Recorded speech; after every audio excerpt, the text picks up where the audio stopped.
Hi there, I'm Kevin. I like to talk about queer stuff and Jesus, and today we're going to be talking about what the fruit of an abstinence-only theopraxis is. So in the last video, we talked about how we can take the same liberating hermeneutics that help us reframe our understandings of race and gender and sexuality, and how they can help us set us free in the realm of sexual ethics and sexual practices.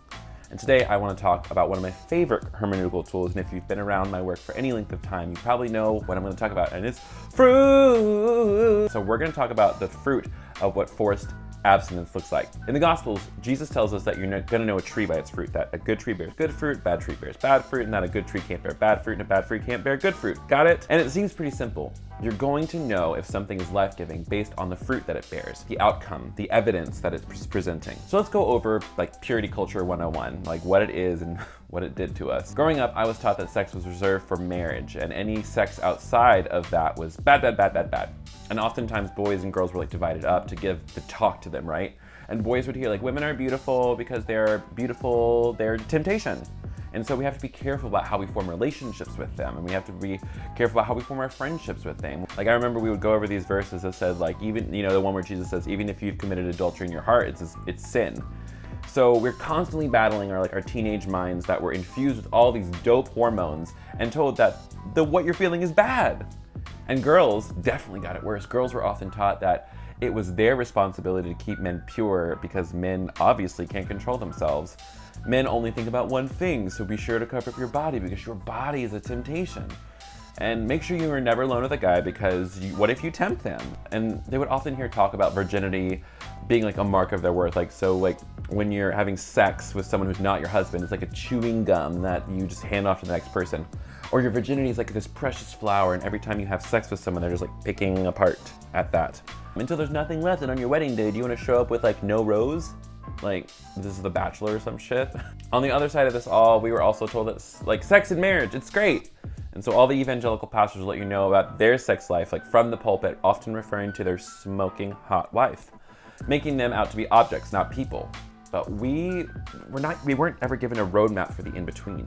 We just knew that sex before marriage was bad, and sex when married is going to be awesome, not to mention #blessed by God. That's purity culture in a nutshell, the belief that sex is only for married people, and the only folks who get to get married are heterosexual men and women. So if you fall outside of any of those parameters, say you're trans or gender expansive or any other brand of queer, you can imagine the shame one might feel around having desire that didn't fall into what was considered holy by God. On top of that, masturbation was off the table because that was considered sex outside of marriage. At least in my upbringing it was. And oftentimes, guys in my small group, we would just literally just sit around in a circle and confess when we masturbated, how many times we masturbated, if we watched porn. It was super embarrassing. And of course, when you are actively trying not to think about something, what are you thinking about? So don't think about a unicorn. What are you thinking about right now? So let's try it again with something a little bit more practical. Don't think about sex. What are you thinking about right now?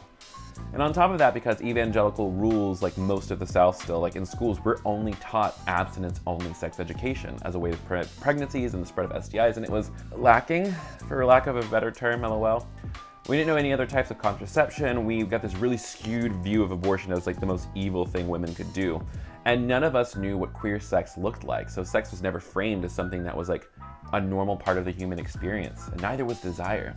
We were a bunch of healthy teenagers with pretty normal sex drives, and we were just told to suppress it. And let's not forget those of us who actually made the pledge, signed the certificate, and got our purity rings. Now, what's so interesting is I was working to put together this video, I was trying to think back, what were the verses that were used in scriptures to justify this, and there wasn't any. It was always just this is what the Bible says. And, in my other videos, I've already discussed this, there isn't a consistent ethic on sex or relationships in the Bible. We were just simply taught that sex before marriage would ruin sex in our marriage, and thus probably ruin our marriage altogether. But I know plenty of people who saved it till marriage and they're not divorced. And they did everything by the book. They saved themselves till marriage, and they got married super young so that they could have sex and realized, holy shit, I'm growing into an actualized human being and I am different, and sex isn't enough to keep our relationship together. And I also know people who have actually had sex outside of marriage who have been in long-lasting committed marriages for a really, really long time. So that's just this false truth that they're trying to, so a lie. That's an alternative fact that they put out there that sex is going to ruin your marriage if you have it before marriage. And what's worse is, like, I know friends of mine who had like really shitty first experiences when they saved themselves for marriage because there was like so much pressure on them to make this first time magical. And oftentimes my women friends, they've reported saying like they carried around a lot of shame because it was spelled out like either implicitly or explicitly that sex was their wifely duty. And so they were forced to have sex with their spouse, even if they didn't want to do that. And my friends, that's called rape. Yeah, rape can occur inside of marriage. In addition to all this anecdotal evidence I've just shared with you, like the facts around abstinence-only ethics and abstinence-only education kind of speak for themselves, and I can sum it up in just one sentence. It doesn't work. Studies show that not only do these programs, how they're ineffective at preventing people from having sex, but it also doesn't equip them with information or skills and knowledge that they need to make healthier choices about their sex lives. In areas where this is taught, particularly in the South, unexpected teen pregnancies and unwanted teen pregnancies are significantly higher, not lower. So many of my friends, and myself included, we came into adulthood with not a clue how sex worked, or when it was okay to have sex, or if you're like me, maybe that you needed to have lube when you're having anal sex. Yeah, that's another story for another time. And on top of that, like abstinence-only education in schools, it often stereotypes like masculinity and femininity, and it correlates directly with domestic violence. So what is the fruit of an abstinence-only marriage ethic and theopraxis? What did it do for us? Well, for starters, we have a huge demographic of people who were taught to distrust our bodies and totally disconnect from our God-given desires and from our sexualities, and in my opinion, that disconnects us from a deeper relationship with God. We see increases in unwanted teen pregnancies, increases in STIs spreading because people don't know how to practice safer sex, and let's not forget the significant psychological trauma from being conditioned to believe that your worth could be akin to a flower or a chewing gum. And what's interesting for queer folks is that, you know, our desires are so stigmatized, but we have this desire to connect so badly that sometimes people will engage in risky sexual behavior because we don't feel that we can talk about it, resulting in increased STI transmissions and even sexual violence. And for men who have sex with men, this is especially dangerous because HIV is still higher in these communities than any other because, again, nobody knows how to talk about this or protect themselves. This practice and this theology is harmful. It's bad fruit, it's hurting our kids, it's hurting our people, and conversely, when we look at the fruit that comes from a more sex-positive ethic and a comprehensive sexual education, what do we see? Well, for starters, a more comprehensive sexual education lowers pregnancy, lowers transmission of STIs, and even lowers abortion rates because people understand how contraception works. So that alone should have conservatives wanting to have a more comprehensive sexual education because abortion seems to be this big issue. It seems to be the end-all be-all for them. So if you want to be, so just put this out there, if you want there to be less abortions, the answer is education and contraception, not telling people to stop having sex because it's not going to happen. So here's like an imperfect analogy. Driving is dangerous, right? But we're going to do it anyway. So why not give people a comprehensive education on driving, how to be safe while driving, how to be safer while driving? We would never hold back education about how drinking and driving can endanger people, or information on things like seatbelts. We give comprehensive education so people can engage in it in a way that will be safe for them and those involved with the driving experience. And it's the same thing with sex.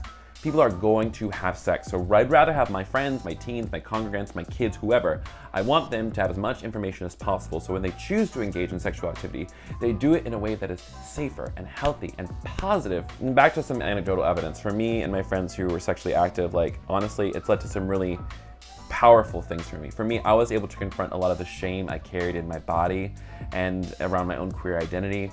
Having sex with my partner allowed me to be vulnerable in a way that I couldn't have done that in any other way.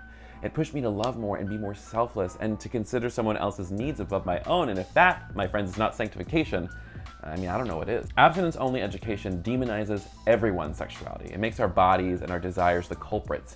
And it also only talks about one way to have marriage and relationship when we know that this simply isn't the case. Sex is an amazing way for people to get more deeply in touch with who they are and also grow in connection with their partner or partners. It's not this shameful thing, and just because you put a ring on it doesn't, all of a sudden make your sex life more holy. If anything, it makes more pressure for it to be good, in my opinion. And sex isn't always great.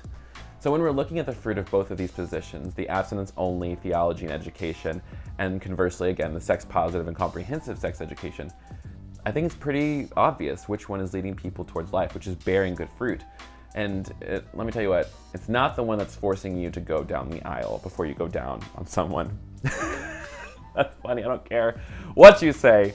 That was a funny joke, in my opinion. But that's all I've got to say about that. Abstinence-only education in theopraxis doesn't work. So in the comments below, let me know what you think about this. Tell me like what your sex education was like.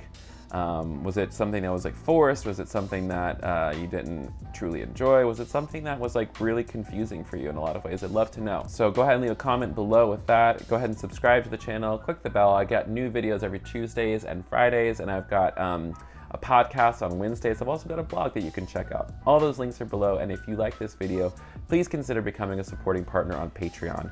As little as $1 or $2 a month really does make a huge difference in the amount of content that we can put out. And it also helps me pay my bills because this is what I do. I'm a grad student and I make videos on the internet about Jesus and sex and queer stuff.